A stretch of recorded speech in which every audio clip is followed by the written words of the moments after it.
السلام علیکم ناظرین، آپ کو اہم خبر سے آگاہ کرتے چلیں۔ حکومت پنجاب محکمہ تعلیم کی ہدایات کے مطابق پنجاب بھر میں اسکول کونسلز کے انتخابات کے لیے پولنگ کا عمل جاری۔ بچوں کا جوش و جذبہ دیدنی رہا، رائے فریاد صدر منتخب ہو گئے۔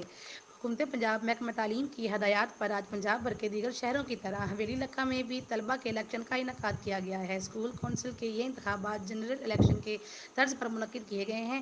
اسکول کے طلبہ اپنے پینلز کو ووٹ دینے کے لیے متحرک ہیں اور جوش و جذبہ دیکھنے میں آ رہا ہے۔ اس سلسلے میں اسکول انتظامیہ نے باقاعدہ ایک چیف الیکشن کمشنر کا بھی تقرر کر رکھا ہے، جنہوں نے 7 پولنگ بوتھ قائم کیے گئے ہیں اور ان میں پرائزڈنگ آفیسر، اے پی او اور پی اوز کا عملہ بھی موجود ہے۔ بچوں کے انگوٹھوں پر ان مٹ سیاہی کا بھی نشان لگایا جا رہا ہے۔ بچوں کو باقاعدہ بیلٹ پیپر دیے گئے ہیں اور بچوں نے اس بات کا عہد کیا ہے کہ وہ اپنے اسکول کی تعمیر و ترقی کے لیے بھرپور کوشش کریں گے۔ بچوں نے کہا کہ حکومت پنجاب محکمہ تعلیم کے ہم شکر گزار ہیں، اس اقدام کے بچوں میں خود اعتمادی اور جوش و جذبہ پیدا ہوگا۔ چیف الیکشن کمشنر چودھری ظفر احمد نے نتائج کا اعلان کرتے ہوئے کہا کہ اسکول کونسل کے انتخابات میں رائے علی فریاد صدر، نائب صدر رفیق الدین، جنرل سیکریٹری محمد ارسلان اور فائنانس سیکریٹری محمد مزمل منتخب ہوئے ہیں۔ اسکول انتظامیہ کی جانب سے بچوں کو مبارکباد پیش کی گئی ہے۔